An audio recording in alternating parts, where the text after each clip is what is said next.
दोस्तों, आज 10 ग्राम सोने की कीमत लगभग 70,000 रुपये तक चली गई है। गोल्ड हम इंसानों का फेवरेट मेटल है। सोने के गहने जितने सुंदर होते हैं उतने ही महंगे भी। औरतों को तो गोल्ड अपनी जान से भी ज़्यादा प्यारा होता है। गोल्ड की डिमांड आज पूरी दुनिया में है। सोचिए, अगर किसी इंसान के हाथ में एक ऐसा पत्थर लग जाए जो लोहे को छुए और वह सोने का बन जाए, तो वह इंसान इस यूनिवर्स में सबसे पावरफुल और सबसे अमीर आदमी हो। जी हाँ, आज हम बात कर रहे हैं पारस पत्थर के बारे में।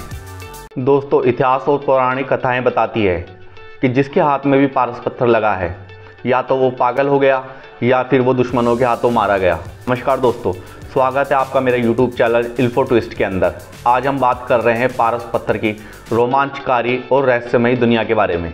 तो मेरे साथ इस वीडियो में अंत तक बने रहें। पारस पत्थर को लेकर जो सबसे पहली कहानी फेमस है वह है भोपाल मध्य प्रदेश के नज़दीक रायसेन के किले से। कहते हैं रायसेन के राजा के पास पारस पत्थर हुआ करता था और इस पारस पत्थर को पाने के लिए बहुत से युद्ध लड़े गए। जब राजा को लगा युद्ध में हार निश्चित है, तो उन्होंने वह पारस पत्थर महल में ही कहीं छुपा दिया।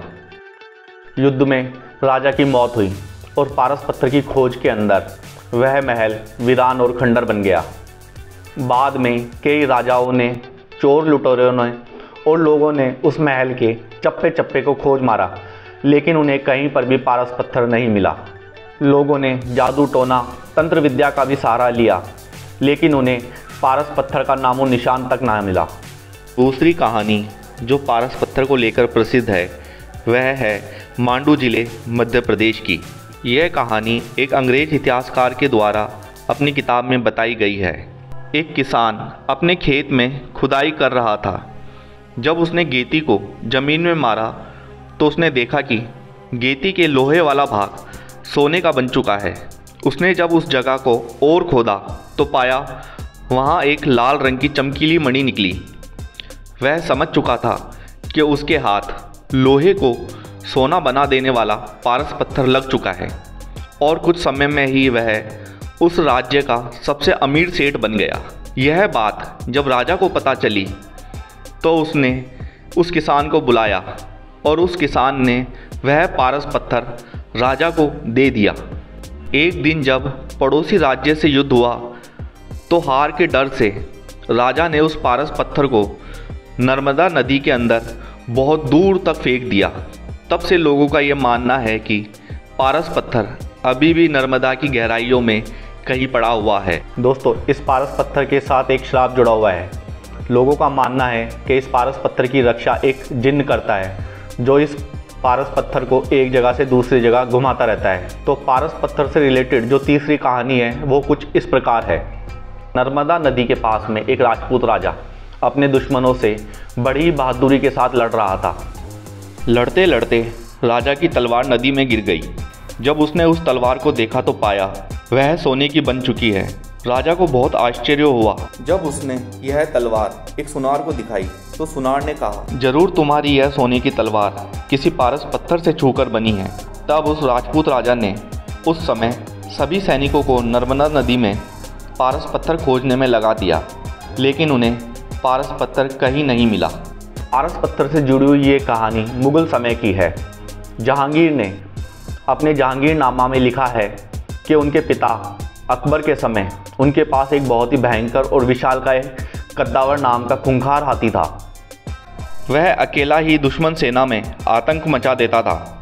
उसको काबू में रखने के लिए अकबर उसके पैरों में हमेशा ही लोहे की मोटी मोटी जंजीरें बांधता था। एक बार जब अकबर की सेना अपने असले और हाथियों के साथ नर्मदा नदी को पार कर रही थी और जब वह नर्मदा नदी को पार करके दूसरी साइड पहुँचे तो उनके हाथी की लोहे की जंजीरें सोने की बन चुकी थी। अकबर समझ चुका था कि यह जंजीरें जरूर किसी पारस पत्थर से टकराई है। अकबर ने उस तट के ऊपर हजारों सैनिकों को लगा दिया। उन्होंने नर्मदा नदी के उस तट को चप्पा चप्पा खोज मारा, लेकिन उन सैनिकों को पारस पत्थर कहीं पर भी नहीं मिला। पारस पत्थर को लेकर जो ये कहानी है, यह प्राचीन काल के अंदर बहुत ही प्रचलित हुई थी। वह कुछ इस प्रकार है। एक बार नर्मदा नदी के पास एक साधु ने राजा को कहा कि आप अपने महल जितना ही सुंदर एक भव्य शिवजी का मंदिर बनाओ। राजा ने इसमें असमर्थता जताते हुए कहा कि मेरे पास तो इतना धन है ही नहीं। तो साधु ने राजा को पारस पत्थर देते हुए कहा कि आप जिस भी लोहे को छूओगे यह उसे सोना बना देगा। पारस पत्थर की मदद से राजा ने एक शिल्पकार नियुक्त किया। शिल्पकार ने सालों की मेहनत के बाद में एक बहुत ही भव्य मंदिर का निर्माण किया। शिल्पकार से खुश होकर राजा ने वह पारस पत्थर उस शिल्पकार को भेंट के रूप में दे दिया। शिल्पकार उस पारस पत्थर के महत्व को नहीं समझ सका और उसने उसे एक मामूली पत्थर समझा। उसे एक मामूली पत्थर समझकर उस शिल्पकार ने उसे नर्मदा नदी की गहराइयों में बहुत दूर तक फेंक दिया। तब से लोगों का यह मानना है कि पारस पत्थर आज भी नर्मदा नदी की गहराइयों में कहीं पड़ा हुआ है।